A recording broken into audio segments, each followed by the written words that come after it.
Intentan replicar cómo se llevó a cabo la captura de Nicolás Maduro y su esposa la madrugada del sábado 3 de enero. Una recreación de cómo fueron los tensos minutos en que Estados Unidos logró penetrar el círculo de hierro del dictador venezolano. Una noche en Caracas, bajo un cielo sin estrellas, la ciudad tiembla con el eco lejano de explosiones. En una calle desierta, una madre abraza el cuerpo inerte de su hijo, víctima de la represión, mientras el olor de pólvora flota en el aire. Un poco más allá, las paredes descascaradas de una cárcel clandestina ocultan gemidos ahogados. El agua helada gotea sin cesar sobre un prisionero esposado, sus muñecas envueltas en tela para que no queden marcas, la luz blanca encendida día y noche para aplastar su mente. En otra parte de la ciudad, un grupo de sombras uniformadas se desliza por un laberinto de pasillos bajo tierra. Es la tumba, el calabozo futurista diseñado para quebrar la voluntad humana, un manicomio blanco donde el silencio grita. Aviones surcan el cielo a baja altura, haciendo vibrar los vidrios de las ventanas rotas. En el palacio de Miraflores, un hombre de bigote espeso escucha impasible el retumbar de la artillería. Sus ojos reflejan miedo. Es el sonido de un final inminente. Y así comienza la caída de Nicolás Maduro, el dictador cuyo régimen sumió a Venezuela en una pesadilla de hambre, sangre y sombras.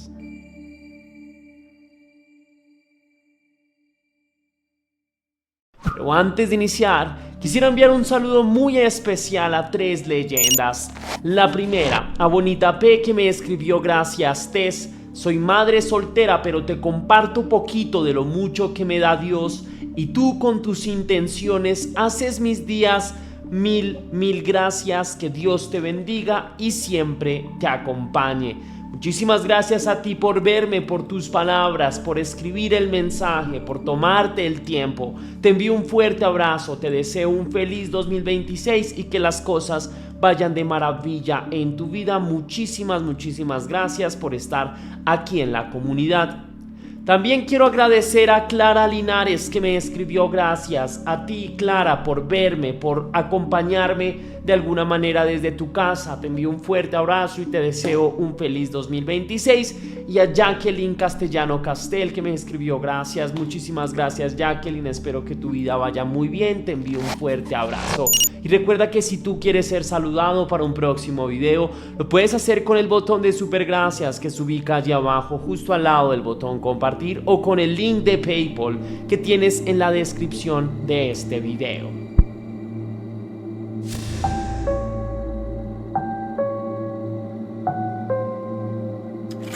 La historia arranca años atrás, era marzo de 2013. El comandante Hugo Chávez agoniza y en sus últimos susurros nombra sucesor a Nicolás Maduro, su leal canciller y ex chofer de autobús. Venezuela es una nación dividida entre la devoción y la sospecha.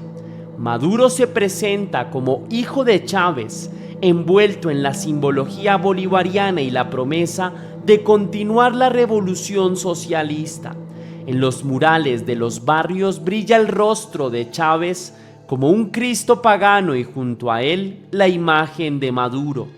Al inicio Maduro intenta gobernar con el carisma heredado de su mentor, pero carece de la habilidad oratoria y el magnetismo de Chávez. Apenas un mes después de la muerte del comandante supremo, se somete a elecciones. Es abril de 2013 y el país acude a las urnas en ambiente tenso. Maduro reivindica la fe en el pueblo, tal como proclama su propaganda en vallas gigantes, pero casi la mitad de la nación desconfía. El resultado oficial le da la victoria por un margen mínimo. La oposición denuncia fraude y las protestas estallan. Maduro responde con mano dura desde el primer momento. Soldados en las calles, patrullas armadas dispersando a los que claman por recuento.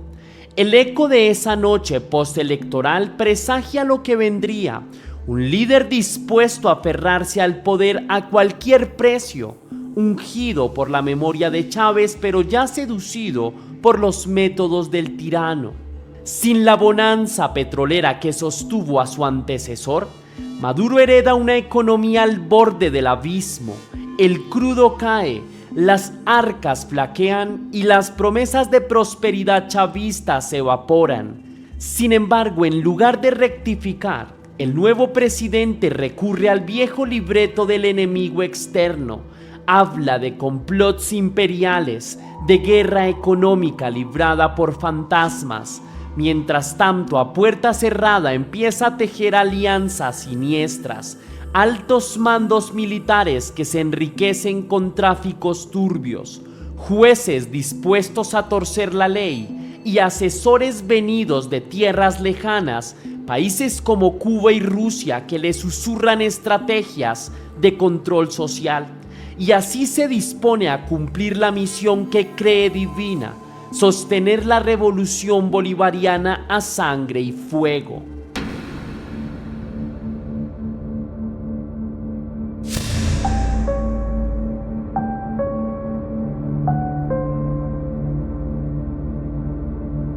Para entender la magnitud del horror que se avecina, debemos mirar el espejo del pasado.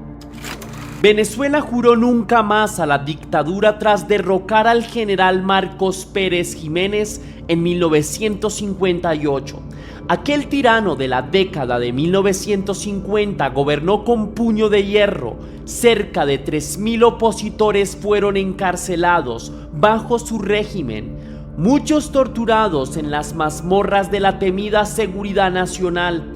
Su policía política, nombres como La Rotunda, la cárcel donde los grilletes y el silencio quebraban espíritus, o Guasina, un campo de detención en un delta infernal infestado de mosquitos y malaria, quedaron grabados en la memoria colectiva del país. El jefe de la Seguridad Nacional, Pedro Estrada, era conocido por su crueldad refinada. Aquella represión, sin embargo, fue selectiva. Pérez Jiménez perseguía líderes opositores específicos, pero raramente arremetía contra la población civil en masa. Las manifestaciones abiertas eran escasas bajo su terror nocturno. La censura y el miedo mantenían a raya al pueblo. La dictadura perejimenista cayó un 23 de enero de 1958, cuando una revuelta cívico-militar hizo huir al tirano en un avión al que irónicamente llamaron la Vaca Sagrada. Los caraqueños celebraron en las calles aquel amanecer de libertad, jurando que nunca más permitirían que un solo hombre pisoteara la democracia. Venezuela inició entonces la senda democrática más prolongada de su historia, con alternancia de partidos y una ilusión de progreso. Pero las semillas del descontento germinaron silenciosas. Décadas más tarde, en 1989, esa Venezuela democrática viviría un cataclismo de sangre que anunciaba la tempestad por venir.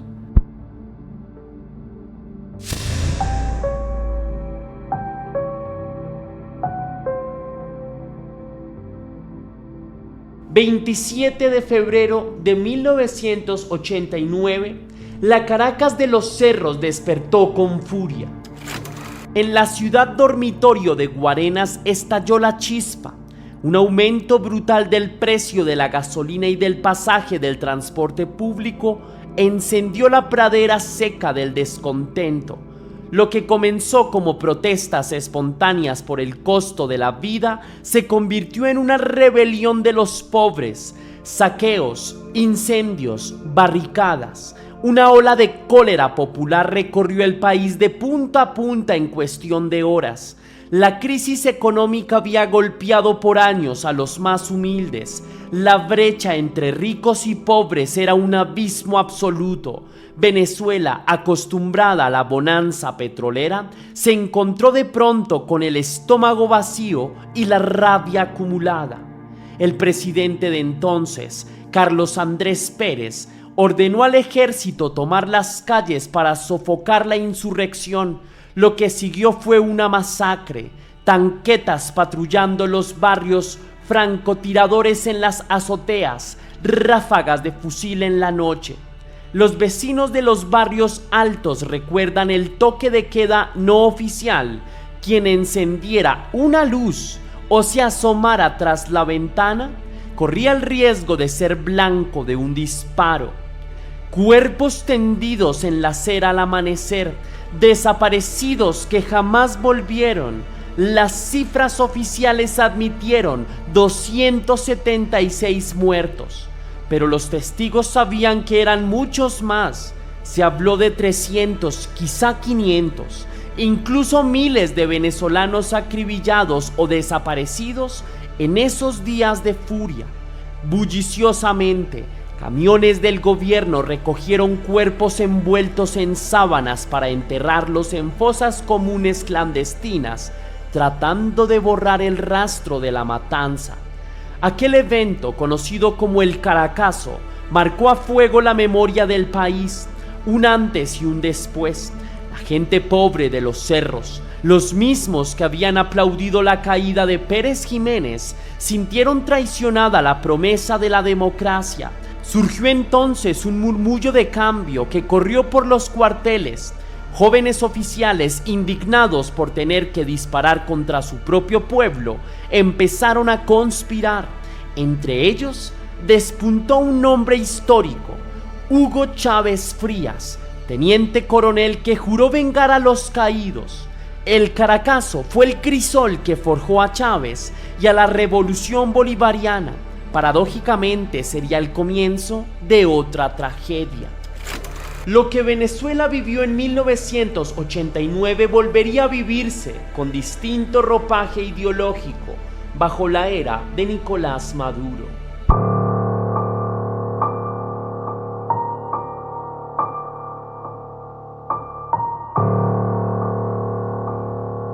La presidencia de Nicolás Maduro pronto se convirtió en una prueba de supervivencia para todos los venezolanos.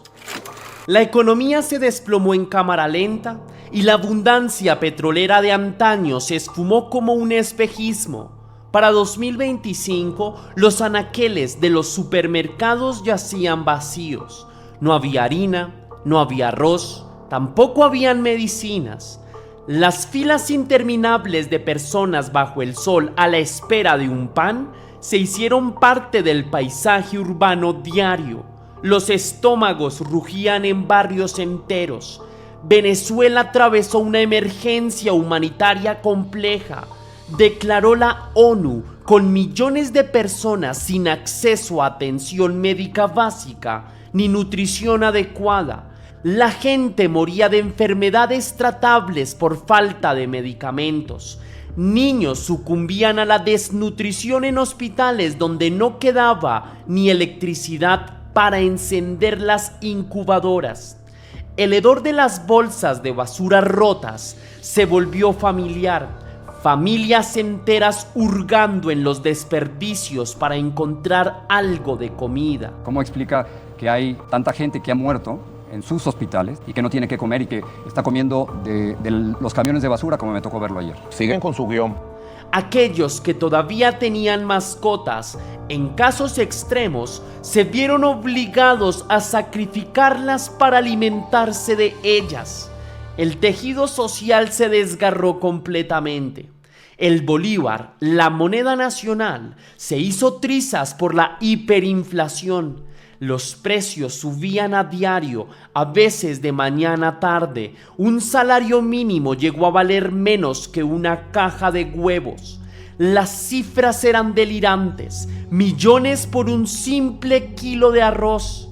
La moneda perdió 99.9% de su valor en pocos años. Y el dinero en efectivo se volvió prácticamente inútil, reemplazado por trueques o transferencias virtuales de un valor irrisorio. En las calles de Caracas se podían ver billetes arrugados volando con el viento sin que nadie se molestara en recogerlos. Desesperados, más de 7,1 millones de venezolanos huyeron de su patria, emprendiendo un éxodo sin precedentes en el continente, a pie, en autobuses destartalados o cruzando selvas mortales. Familias enteras abandonaron sus hogares en busca de un mejor futuro. Esta diáspora masiva, una de las mayores crisis migratorias del mundo contemporáneo, convirtió las fronteras de Venezuela en ríos humanos. Hombres y mujeres atravesaron los Andes a temperaturas gélidas o caminaron por la ardiente carretera hacia Cúcuta cargando niños en brazos. La frontera con Colombia se convirtió en la principal vena de escape. Allí, en el puente Simón Bolívar, quedaban regadas maletas viejas, zapatos rotos y lágrimas de quienes se despedían sin saber si algún día regresarían. Los que se quedaron enfrentaron un día a día distópico. En las ciudades, los apagones eléctricos se volvieron rutina, sumiendo en la oscuridad a millones en cada noche. Los cortes de agua hacían que las personas almacenaran líquido en tobos y bañeras, luchando por cada gota. El sonido en los barrios populares al anochecer ya no era la música caribeña de otros tiempos, sino el bramido de las plantas eléctricas improvisadas y el aullido lejano de la indignación contenida. Venezuela, el país que alguna vez fue próspero, parecía retroceder a una edad oscura. Lo más cruel fue que el hambre se usó también como una arma de control social. El gobierno implementó un sistema de racionamiento y cajas de alimentos, las famosas CLAP, que repartía solo a los leales. En muchos hogares, esa caja mensual era la única tabla de salvación contra la hambruna, pero venía atada a una condición perversa. Debía mostrarse devoción al régimen. Si protestas, no comes, murmuraba la gente con amarga ironía. Así el castigo del estómago mantenía a raya a muchos. Otros, sin embargo, preferían arriesgar la vida antes que vivir de rodillas.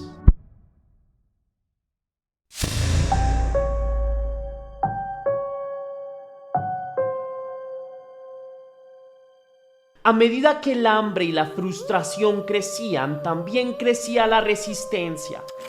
Protestas masivas sacudieron Venezuela en 2014, 2017 y 2019. Oleadas sucesivas en las que un pueblo exasperado salió a la calle con el corazón por delante. La respuesta del régimen fue cada vez más brutal.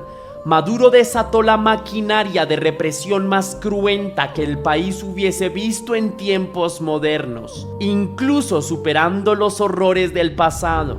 Aquello que Venezuela vivió en el Caracazo se repitió bajo Maduro, pero gota a gota, día tras día, con ensañamiento sistemático.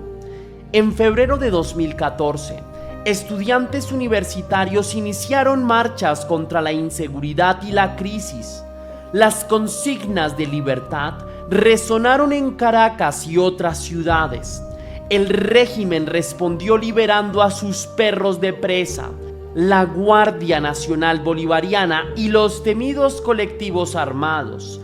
Estos colectivos, que eran pandillas motorizadas de civiles armados afectos al chavismo, atacaban manifestantes a balazos mientras la policía miraba a otro lado o colaboraba.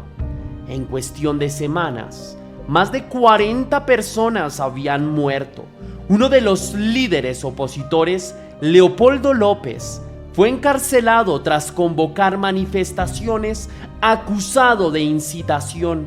López se entregó pacíficamente, pero fue condenado a casi 14 años, convirtiéndose en prisionero político emblemático.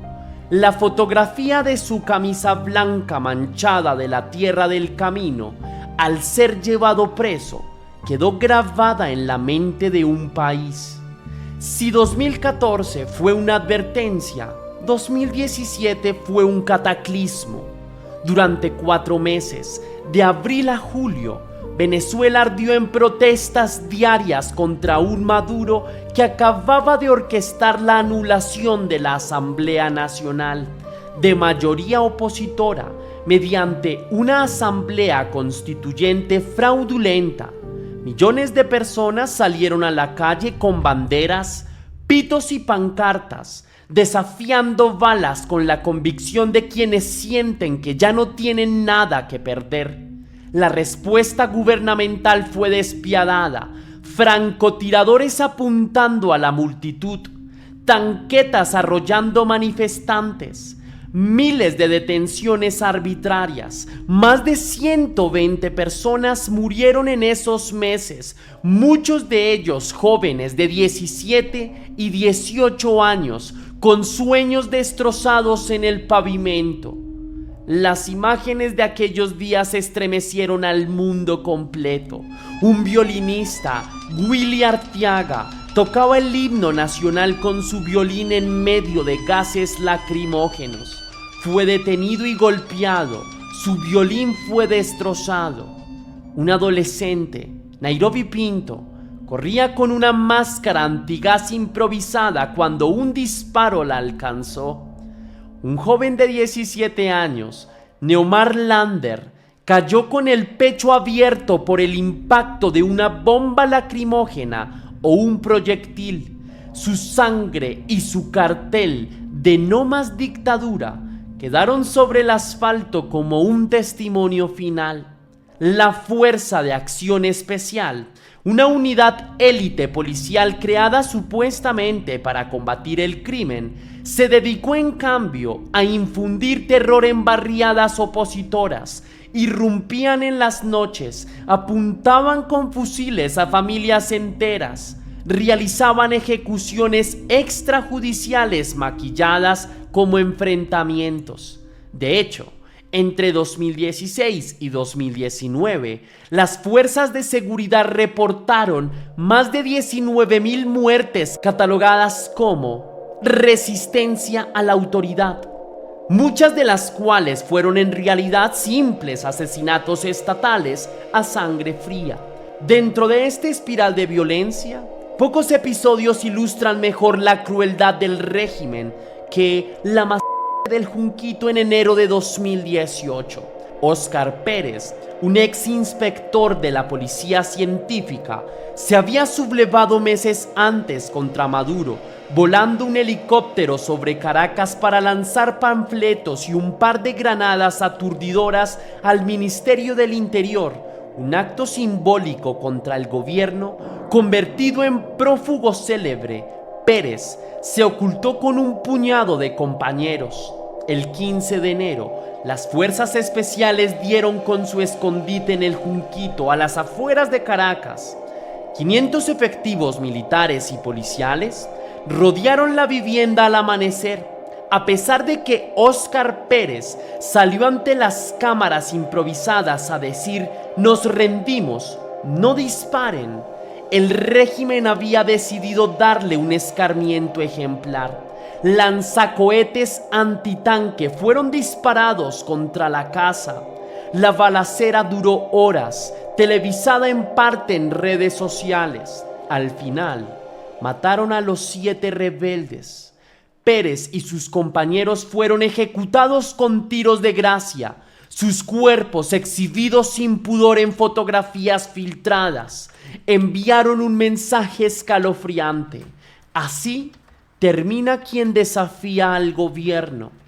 Las calles de Venezuela quedaron manchadas indeleblemente por la sangre de sus hijos. En 2018, la alta comisionada de la ONU para Derechos Humanos, Michelle Bachelet, documentó patrones de fuerza excesiva, torturas, ejecuciones extrajudiciales y otras atrocidades. La misión de la ONU de determinación de hechos, establecida en 2019, fue aún más lejos. encontró motivos suficientes para creer que se cometieron crímenes de lesa humanidad como parte de una política de Estado para reprimir a la oposición diseñada desde las más altas esferas, incluido el propio Maduro. Venezuela, bajo el mandato del presidente obrero, se había convertido en un régimen de terror sofisticado, superando incluso las páginas más oscuras de 1958 y 1989.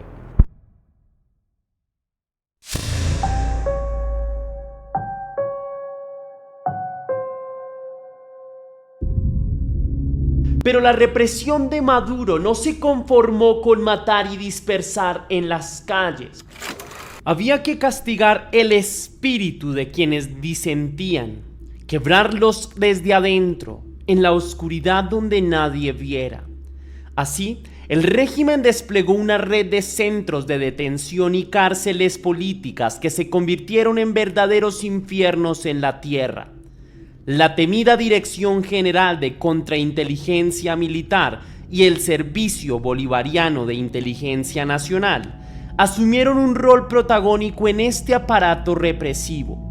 Según la misión de la ONU, estos organismos actuaron como estructuras bien coordinadas para ejecutar un plan orquestado desde los niveles más altos del gobierno, incluido Maduro, destinado a reprimir la disidencia mediante crímenes atroces. En otras palabras, la tortura se institucionalizó como política de Estado en la Venezuela de Maduro. Los testimonios de sobrevivientes de estas cárceles son estremecedores. Loren Saleh, un joven activista detenido por el SEBIN, vivió 2 años y medio en La Tumba, un ala subterránea de la sede de inteligencia en Plaza Venezuela. Él la describió como un manicomio futurista, 5 pisos bajo tierra, celdas diminutas pintadas de blanco clínico, iluminadas con luz neón que nunca se apaga, la temperatura gélida, el silencio sepulcral. Allí el tiempo se disuelve y la mente es atormentada sin recurrir a golpes visibles. Pero la tumba no carecía de violencia física, solo la hacía más sutil. Saleh relata cómo lo mantenían esposado, recibiendo chorros de agua helada cada hora, constantes luces encandilantes y ruidos agobiantes para privarlo del sueño. A veces aplicaban descargas eléctricas o lo golpeaban metódicamente, cuidando de no dejar marcas. Le envolvían las muñecas y la cabeza con cinta adhesiva y papel periódico para amortiguar las heridas. En su caso, intentaron ser cuidadosos. A otros presos, cuenta, les rompían las costillas y los dejaban morir lentamente en el suelo. El propio Saleh confesó que intentó poner un punto final a su vida 4 veces en prisión, no porque quisiera morir, sino porque esa era su única forma de resistir. Tras su tiempo en la tumba, Loren fue transferido a El Helicoide, otra prisión emblemática, un edificio en forma de espiral que originalmente iba a ser un centro comercial de lujo en los años 50, ahora convertido en bastión del SEBIN. Si la tumba era silencio y aislamiento, el helicoide era hacinamiento, mal olor, cucarachas y ratas. Allí, según Saleh, tratan a los presos peor que a los perros.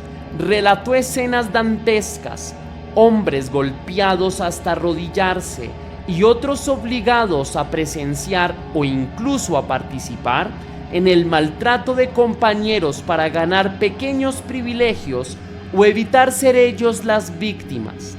La deshumanización era total.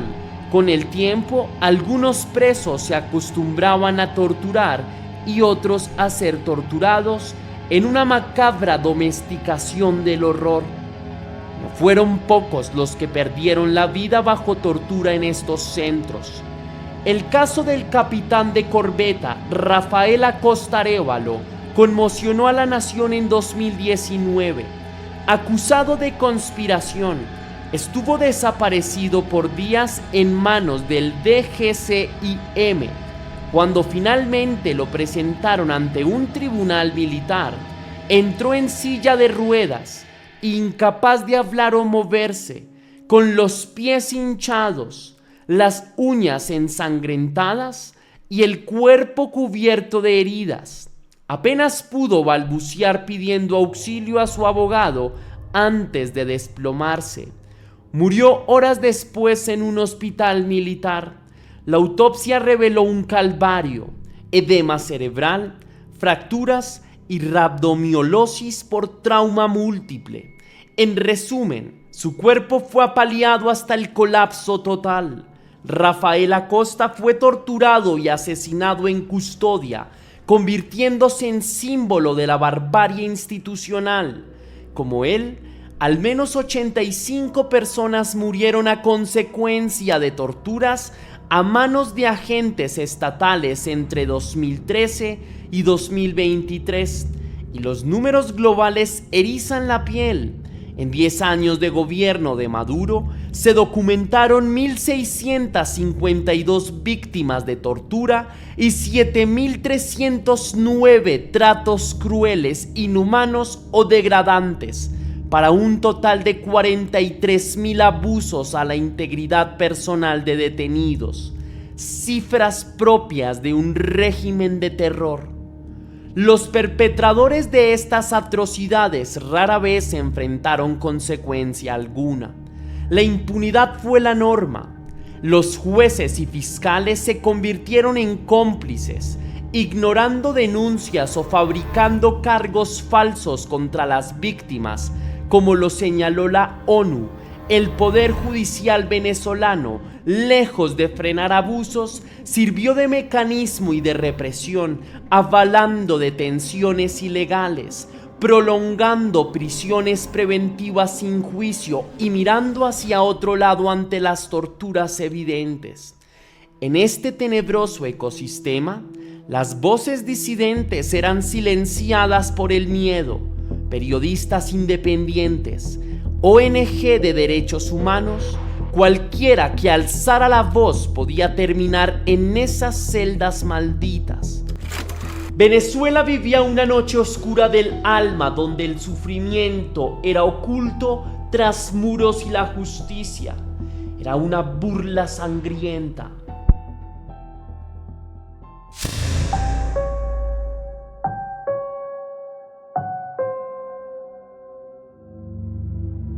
Mientras la población sufría miseria y represión, la cúpula del régimen tejía en las sombras un imperio de criminalidad y corrupción. Nicolás Maduro y sus aliados convirtieron al Estado en una empresa delincuencial. Documentos judiciales y acusaciones internacionales revelaron que durante más de 2 décadas, altos funcionarios venezolanos abusaron de sus posiciones de poder y corrompieron instituciones legítimas para inundar de la sustancia blanca a Estados Unidos.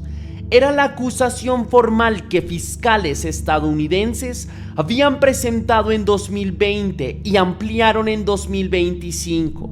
Maduro y su círculo cercano, incluyendo a su esposa Cilia Flores, su hijo Nicolásito Maduro Guerra y el poderoso capitán Diosdado Cabello, operaban de facto como jefes de un narcoestado. Según esta acusación, Maduro y compañía brindaron protección y apoyo logístico a grandes organizaciones criminales, entre ellas el temible Cártel de Sinaloa de México y la red criminal venezolana conocida como el Tren de Aragua, a cambios de sobornos millonarios. Se habla de pistas clandestinas en la selva para narcoavionetas, de cargamentos de sustancias escoltados por militares venezolanos, de la utilización de rutas diplomáticas para mover dinero sucio.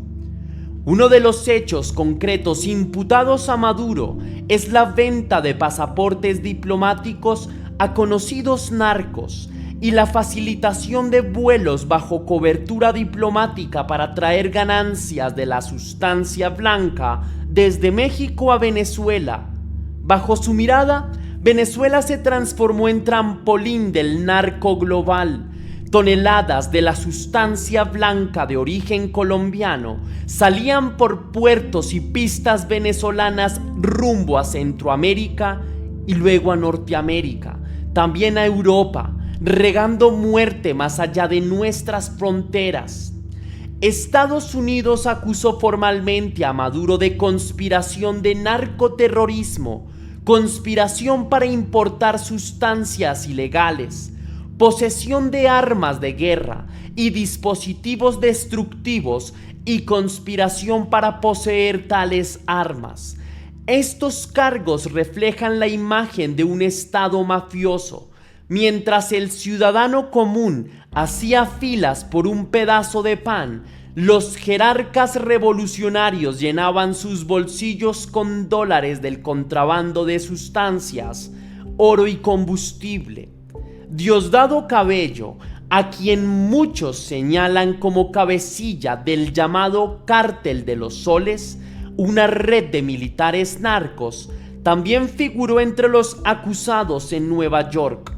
La DEA y el Departamento de Estado ofrecieron recompensas multimillonarias por información que condujera a su captura.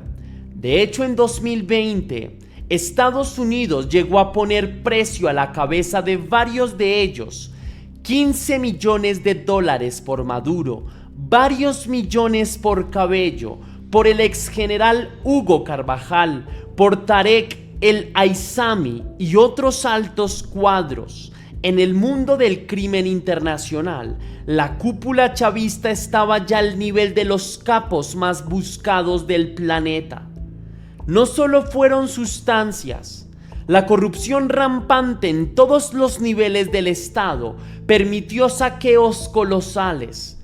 Se estima que cientos de miles de millones de dólares de ingresos petroleros desaparecieron en los años de Chávez y Maduro, desviados a cuentas opacas y lujos extravagantes. Mientras los hospitales carecían de gasas, los jerarcas del régimen compraban mansiones en Europa o yates en el Caribe. El caso de los CLAP, las cajas de alimentos subsidiados, ejemplificó la perversión. Esas cajas a menudo contenían productos importados con sobreprecio de empresas fantasmas vinculadas a militares y funcionarios corruptos, lucrando con el hambre del pueblo. Cada transacción del Estado, desde la venta de petróleo hasta la importación de medicinas, se volvió una oportunidad para comisiones ilícitas. Venezuela, que fue rica, quedó en bancarrota, pero su élite gobernante multiplicó fortunas en silencio. El régimen también tejió alianzas con grupos armados internacionales y extremistas. En las zonas mineras del sur, guerrilleros colombianos del ELN y disidentes de las FARC operaban con anuencia oficial, intercambiando oro por armas y protección. Hubo reportes de presencia de células de Hezbolá en el país, lavando dinero y moviendo contrabando, aprovechando la mirada complaciente de Miraflores. Cada rincón oscuro del crimen organizado parecía tener un hilo que llegaba hasta Caracas. Esta alianza de autoritarismo y crimen tenía un propósito claro: mantener a Maduro en el poder. Los militares de altos mandos, beneficiados por estas redes, tuvieron un incentivo para la lealtad. Sabían que una transición democrática no solo los apartaría de sus privilegios, sino que los expondría a la justicia. Como comentó un analista, en Venezuela el Estado y la mafia se volvieron uno solo. Cuando un gobierno convierte la corrupción en sistema y el delito en política pública, todo está en juego. Y así, Acorralado internacionalmente por sanciones y acusaciones, Maduro fue empujando el país a un precipicio mientras se aislaba cada vez más en su palacio rodeado de cómplices.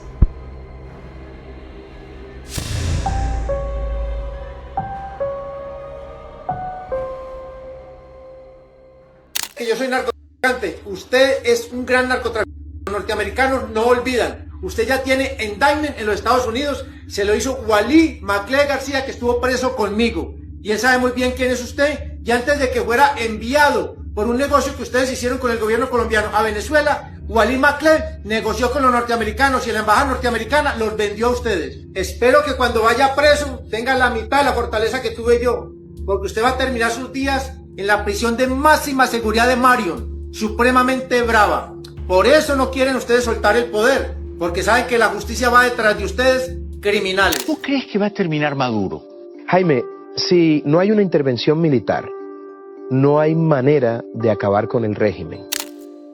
La madrugada del 3 de enero de 2026, el cielo sobre Caracas se encendió en llamas.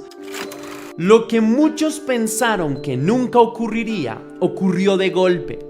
Estados Unidos lanzó un ataque militar sorpresivo a gran escala contra el régimen de Maduro. En una operación clandestina que tomó a todos por asalto, aviones furtivos rompieron la barrera del sonido sobre la capital a la 1:50 am, seguidos de explosiones precisas en instalaciones estratégicas. Algunas zonas quedaron sin electricidad instantáneamente, sumergidas en la oscuridad y el caos. Minutos después, nuevos estruendos sacudieron el corazón de la ciudad. Eran las 2:38 de la mañana cuando otro estallido iluminó el horizonte. Presas del pánico, familias enteras salieron de sus casas corriendo desesperadas sin saber a dónde, solo con el instinto primario de huir del estruendo. Se trataba de la operación Resolución Absoluta, planeada meticulosamente durante meses por las fuerzas estadounidenses en coordinación con algunos aliados. Al amparo de la noche y con un despliegue de 150 aeronaves y buques en el Caribe, la mayor concentración militar en la región desde la crisis de los misiles de 1962, Washington decidió poner fin a la era de Maduro por la fuerza. Comandos de élite ingresaron sigilosamente al país mientras la atención se centraba en los bombardeos de distracción. En pocas horas, tomaron control de la base aérea de La Carlota en Caracas y de otros puntos neurálgicos. Para el amanecer, el objetivo principal estaba cumplido. Nicolás Maduro había sido capturado junto a su esposa, Cilia Flores. Sin escalas, fueron sacados de Venezuela en un avión militar rumbo a una base estadounidense. La noticia se regó como pólvora por el mundo cuando el expresidente norteamericano Donald Trump hizo el anuncio en sus redes sociales ese mismo día. Triunfalista, Trump calificó la operación de impresionante demostración de fuerza eficaz y aseguró que la captura del dictador era una victoria para la libertad. En una rueda de prensa transmitida esa mañana, mostró incluso fotografías. Maduro con un chándal gris, esposado, con ojos vendados y orejeras auditivas, a bordo del buque US Ace, camino a su destino final. Era la imagen del fin de una era. El hombre que por casi 13 años gobernó Venezuela, ahora prisionero humillado en manos extranjeras. Además se conoció que Nicolás Maduro, en el momento de su captura, intentó llegar a la puerta de un búnker, pero efectivamente fue capturado previamente. La reacción dentro de Venezuela fue inmediata y caótica. En las primeras horas, la cadena estatal dejó de transmitir programación regular. Se presumía que los estadounidenses habían inutilizado los centros de comunicación del régimen. Un vacío de poder se abrió de golpe. Delcy Rodríguez, la vicepresidenta, emergió como la cara visible intentando mantener cohesión. En la madrugada del sábado, Delcy apareció en una transmisión improvisada de audio exigiendo saber el paradero de Maduro y de Cilia. Desconocemos el paradero del presidente. Exigimos una fe de vida, clamó con voz tensa.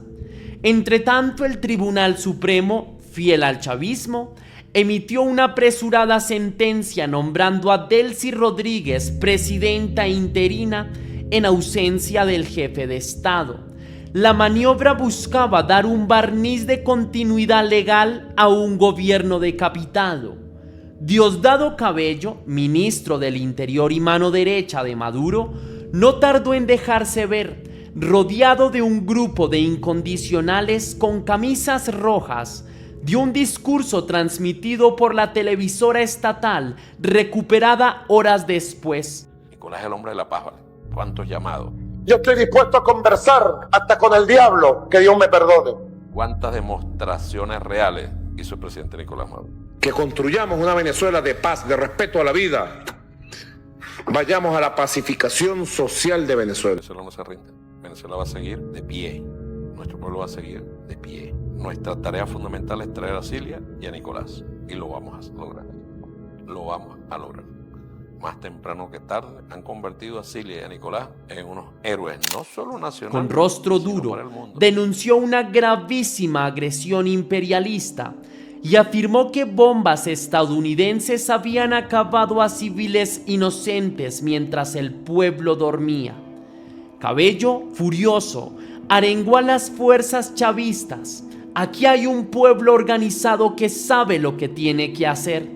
No caigamos en provocaciones, pero mantengámonos alerta. El pueblo de Venezuela saldrá victorioso. Nosotros venceremos.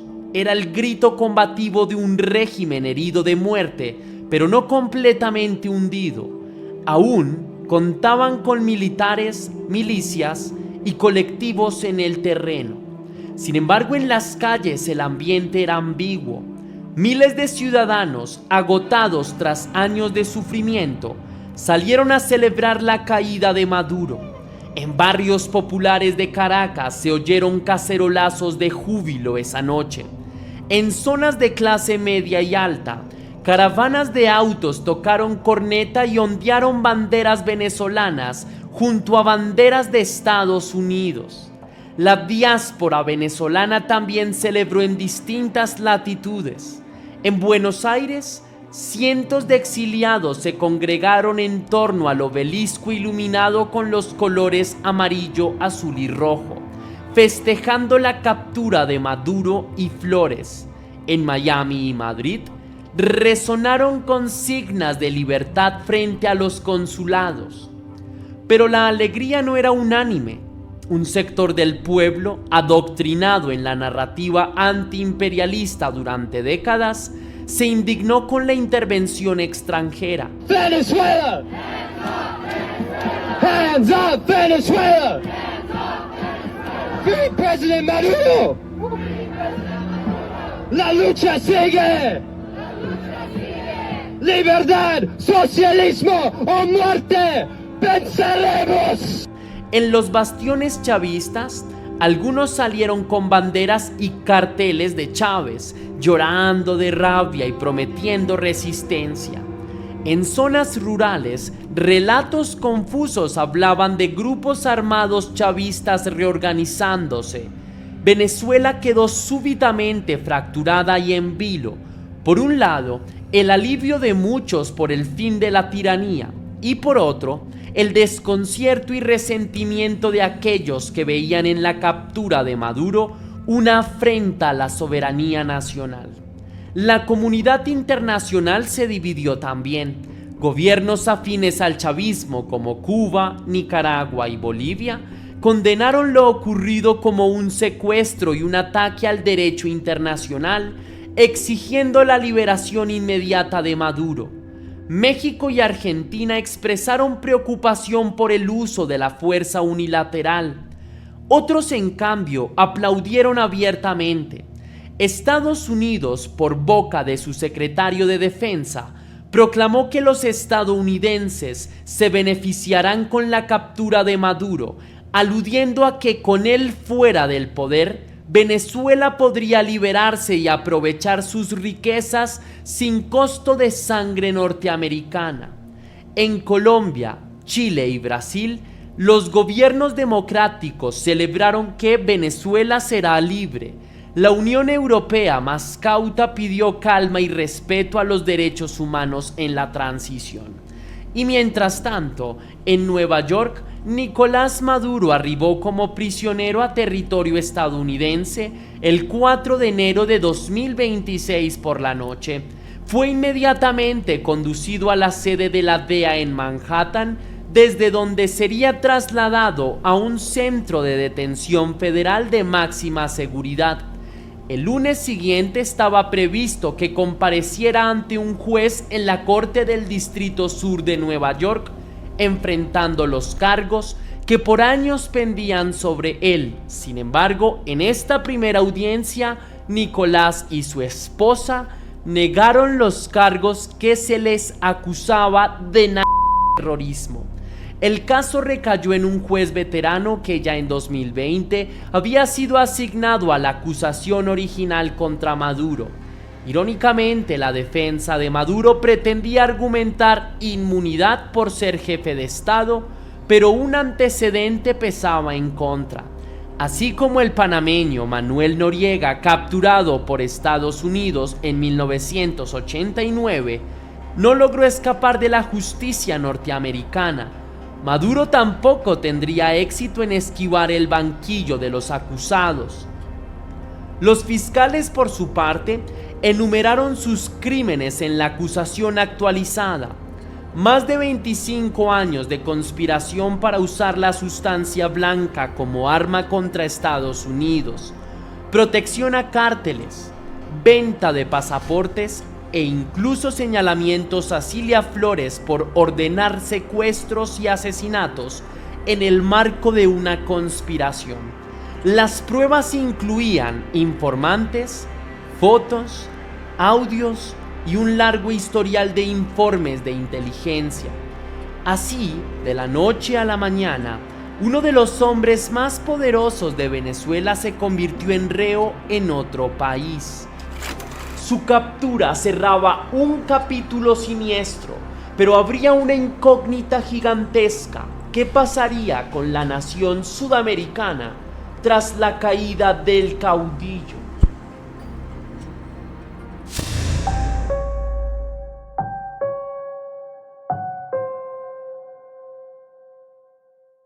Tras la captura de Maduro, Venezuela se encontró navegando un terreno inexplorado. La dictadura chavista había perdido a su figura cumbre, pero las estructuras represivas seguían allí, intactas en gran medida.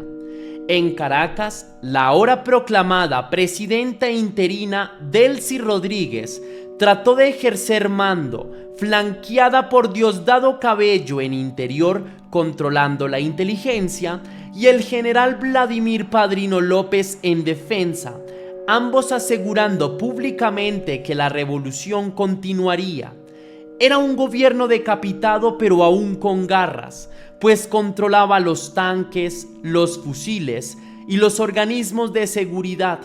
La oposición política tradicional, representada por figuras como Edmundo González o María Corina Machado, se vio en un segundo plano incómodo, relegada mientras los militares chavistas retenían las riendas provisionales del orden público. El panorama era frágil. La transición dependía de múltiples factores. Estados Unidos, triunfante tras la operación, dejó claro que no tenía intenciones de ocupar Venezuela ni de gestionar directamente el país.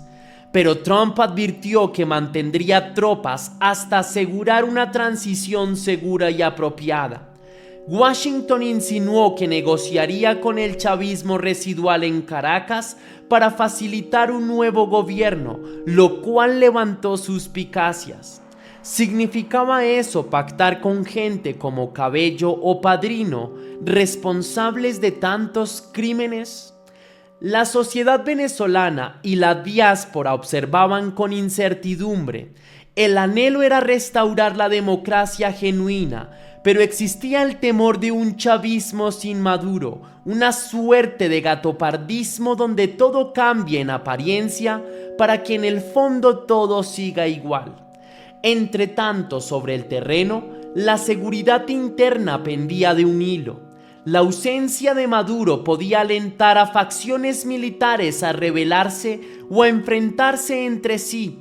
Colectivos armados, esos grupos paramilitares chavistas, merodeaban en barrios de Caracas y Maracaibo listos para sembrar caos si veían la revolución traicionada. Bandas criminales como el Tren de Aragua, que hasta entonces colaboraban con el régimen, ahora actuaban por cuenta propia, quizás tomando control de feudos locales. En el sur, la guerrilla del ELN y las disidencias de las FARC seguían presentes y sin la figura central de Maduro podían intentar llenar vacíos de autoridad fronteriza. Incluso se mencionaba a células durmientes de Hizbullah en ciertas regiones. El fantasma del desgobierno y la anarquía amenazaba. Para prevenirlo se rumoraba que comandos estadounidenses permanecían discretamente en territorio venezolano, listos para actuar si el país empezaba a arder en una guerra civil a baja intensidad. Otro asunto crucial era el futuro de los militares chavistas. Tras la dictadura argentina de 1976 hasta 1983, se hablaba de mano de obra desocupada al referirse a oficiales represores que, al caer el régimen, quedaban sin sus fuentes ilícitas de poder y dinero. En Venezuela, miles de cuadros militares y de inteligencia se encontraron de pronto en similar situación. Habían perdido a su comandante en jefe, pero conservaban armas y resentimientos. Además, muchos de ellos estaban entramados en negocios de corrupción y tráficos de sustancias dentro de la Fuerza Armada. Si un nuevo gobierno democrático intentaba purgar profundamente a la institución castrense, expulsando y procesando a los corruptos y abusadores de derechos humanos, se corría el riesgo de una resistencia feroz de esos sectores que verían peligrar no solo su libertad sino su fortuna. Una purga profunda sería devastadora en sus filas. Reconocían analistas, pues dejaría a muchos sin su botín de corrupción y saqueo al que se acostumbraron durante años. ¿Aceptarían entonces pacíficamente esos militares retirarse? ¿O se convertirían en agentes desestabilizadores, tal vez montando insurgencias o alimentando la criminalidad? Estas incógnitas son muy interesantes para resolver. En este complejo ajedrez, Estados Unidos y actores internacionales clave barajaban opciones. Una posibilidad era garantizar algún tipo de amnistía o salida segura para ciertos jerarcas chavistas a cambio de su cooperación en la transición. ¿Exilio dorado en otra latitud? Se mencionaron destinos como Cuba, Irán o incluso Rusia para figuras como Diosdado Cabello. Otras voces clamaban que no podía haber impunidad. Los responsables de crímenes atroces debían pagar. Organismos como la Corte Penal Internacional continuaban sus investigaciones sobre Venezuela. El país seguía siendo el único de Latinoamérica bajo una pesquisa formal por crímenes de lesa humanidad. Y con Maduro fuera, quizás la CPI cobraría más fuerza para enjuiciar a los perpetradores aún en Caracas. Mientras tanto, el ciudadano común enfrentaba el día a día con una mezcla de esperanza y temor. En las tiendas y mercados, La gente se preguntaba si la caída de Maduro significaría pronto anaqueles llenos y sueldos dignos. La moneda local seguía depreciada. Algunos comercios comenzaron a aceptar solo dólares ante la incertidumbre. En las calles se veían pancartas de bienvenida a la libertad junto a grafitis de Yankees Go Home. La fractura social tardaría en sanar. La economía devastada requería ingentes inversiones para recuperarse. Expertos calculaban necesitar cientos de miles de millones de dólares para reconstruir infraestructura, levantar la industria petrolera arruinada y atender la emergencia humanitaria. Trump, sin tapujos, había declarado que eso no costaría ni un centavo al contribuyente estadounidense, porque se financiaría con los recursos venezolanos, especialmente el petróleo. Pero esa visión simplista chocaba con la realidad. La empresa de petróleo estaba en ruinas. Los pozos petroleros estaban colapsados por falta de mantenimiento. Sacar petróleo de nuevo a volumen requeriría tiempo, tecnología y estabilidad, algo que aún está en duda. A nivel político emergió la necesidad de un gobierno de transición inclusivo que condujera al país a elecciones libres. Algunas voces impulsaban una junta provisional con participación de opositores moderados y chavistas no implicados en delitos graves, para evitar una persecución generalizada que pudiera escalar tensiones. Figuras opositoras históricas como Enrique Capriles o el veterano Ramos Alup propusieron una mesa de reconciliación nacional. Activistas jóvenes, en cambio, exigían limpiar por completo cualquier vestigio del régimen opresor y permitir el liderazgo de una nueva generación. En esa puja, el tiempo apremiaba. Millones de venezolanos en el exilio esperaban señales para decidir si podían volver a casa. Los países vecinos también urgían una estabilización para frenar los flujos migratorios y la inseguridad regional. La transición de Venezuela tras Maduro parecía pender de un delicado equilibrio. Si se hacía demasiado lenta o tibia, corría riesgo de naufragar en la inercia o en maniobras dilatorias del chavismo residual. Si era demasiado rápida o vengativa, podía romper la frágil paz y sumir al país en un conflicto. La lección de la historia estaba allí.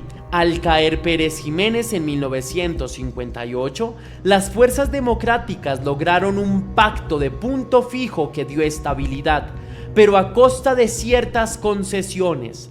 Al caer Noriega en Panamá en 1989 tras la invasión estadounidense, hubo años de reacomodo hasta purgar completamente las estructuras del viejo régimen. Venezuela entonces enfrentará su propio parto doloroso hacia la libertad, y en medio de todo, como un recordatorio latente, estaba la voz del pueblo, ese pueblo que había puesto los muertos, los presos, los exiliados y que ahora observaba vigilante, las madres de los caídos en las protestas, los jóvenes torturados que sobrevivieron, los niños crecidos en la diáspora. Todos esperaban que su sacrificio no fuera en vano. La transición no sería solo política, debía ser también moral y espiritual. Se trataba de exorcizar los demonios de la dictadura, de honrar la memoria de las víctimas y de recomponer el tejido roto de la nación.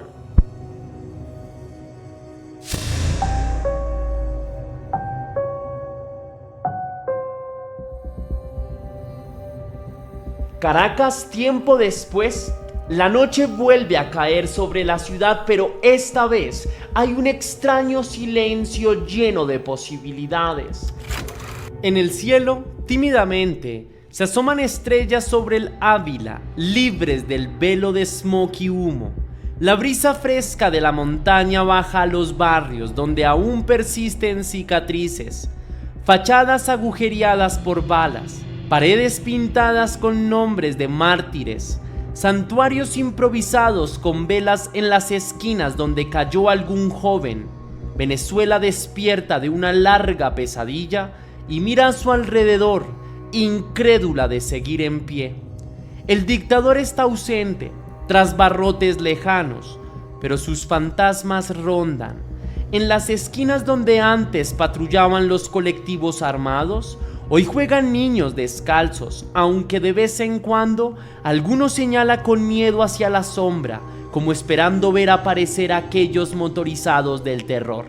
Los presos políticos que sobrevivieron salen poco a poco a la luz del sol. Muchos están rotos en cuerpo y alma. Un ex estudiante camina encorvado, lleva marcas de grillos en los tobillos que jamás se borrarán. Una periodista liberada tras años sin juicio parpadea ante la luz natural, recordando la penumbra de su celda. ¿Cómo se sana un país herido en lo más hondo? Esa es la pregunta que para mí debería centrar este debate. La respuesta sin duda no es fácil ni tampoco es rápida, porque la justicia debe llegar, pero no la venganza ciega. En tribunales nacionales o en tribunales internacionales se desfilarán expedientes de torturas, de muertes, robos, entre los peores casos y más mórbidos que hasta ahora se conozcan sobre Venezuela. Tal vez habrá nombres y apellidos. Seguramente Diosdado Cabello y otros jerarcas enfrentarán tarde o temprano sus propias cuentas pendientes con la ley. Algunos intentarán huir de la historia, pero la verdad les seguirá los pasos hasta que no haya otra opción. No se puede enterrar el pasado sin antes confrontarlo. Tampoco se puede construir un futuro sin verdad ni tampoco sin reparación.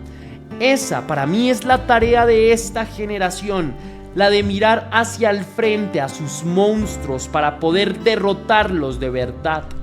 Sin embargo, la reconciliación también la considero sumamente necesaria.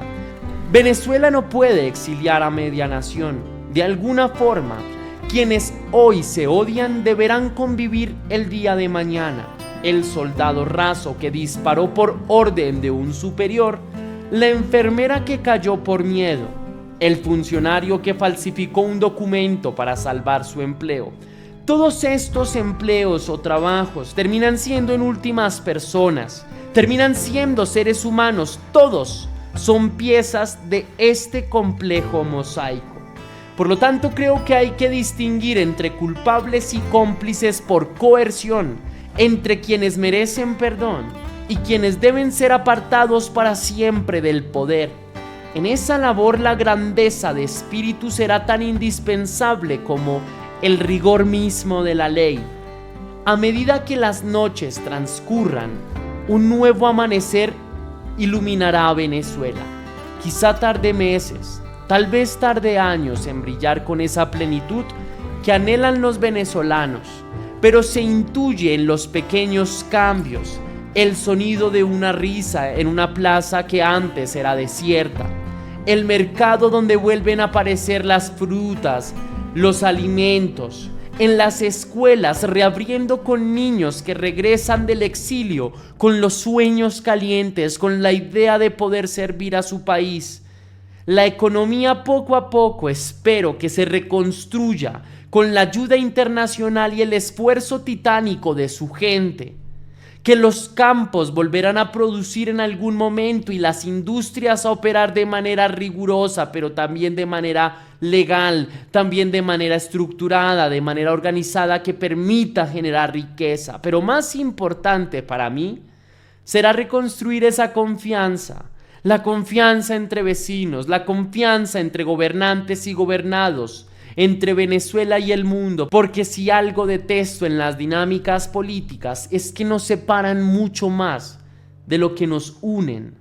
En última instancia, ese capítulo oscuro, o capítulos mejor, nos dejan enseñanzas indelebles. El poder absoluto corrompe absolutamente, y un pueblo que olvida su pasado está condenado a repetirlo. Venezuela vio nacer una dictadura del espejismo de una revolución redentora. La historia le demostró que las cadenas pueden venir disfrazadas de banderas que juran por la libertad, que juran por un mejor país, pero es falso. Nunca más se dicen ahora los venezolanos, y espero que nunca más depositen la esperanza en caudillos providenciales, que nunca más se vuelva a ceder la libertad por promesas de una falsa seguridad, porque la democracia ha aprendido con dolor que la democracia no es un regalo, sino es una conquista cotidiana, frágil, pero profundamente preciosa. En la quietud de una madrugada caraqueña, se encenderán velas en la ventana de una casa humilde. Tal vez una anciana rezará por su nieto perdido en las protestas de 2017. En esas oraciones pide, estoy seguro, por un sacrificio que haya servido para algo. Al otro lado de la ciudad a lo mejor un mural nuevo se alza sobre una pared, pero no es la cara de un líder, sino el rostro colectivo de jóvenes, obreros, mujeres, ancianos, de una sociedad unida bajo la palabra libertad. Esa brisa que arrastra el olor de las flores de cayena que alguien colocó al pie del mural será ese nuevo mañana con el que sueñan los venezolanos y yo, incluso como colombiano, quisiera para el país vecino. Venezuela, creo yo, que por fin comienza a despertar. Le espera un camino largo, por supuesto, plagado de desafíos, pero también un camino de esperanza. En la memoria quedan los años de horror, las noches interminables de dictadura, porque sé que no se pueden borrar ni se deben borrar. Entonces será el recordatorio permanente de lo que nunca más se puede volver a permitir. Como dijo una vez un poeta en tiempos aciagos, de la noche más larga nace el día más hermoso. Y espero que así sea para esta tierra caribeña, rica en alma y herida en corazón. Y que esas nuevas generaciones al mirar atrás entiendan el valor de lo que se recuperó a tan alto costo. Porque al final, la luz siempre regresa. Incluso tras las sombras más impenetrables. Y bajo ese firmamento, Venezuela, quiero, con el corazón en la mano, que vuelva a soñar, que sea libre de Maduro, libre de cadenas, libre de políticos que ponen a su gente en el último escalón, abrazando por fin la promesa de un nuevo amanecer. La pesadilla ha terminado en alguna manera. Ahora comienza el sueño de reconstruir un país con memoria, justicia y unión. Y aprovecho para enviarle un fuerte abrazo a todos los venezolanos y desearles prosperidad.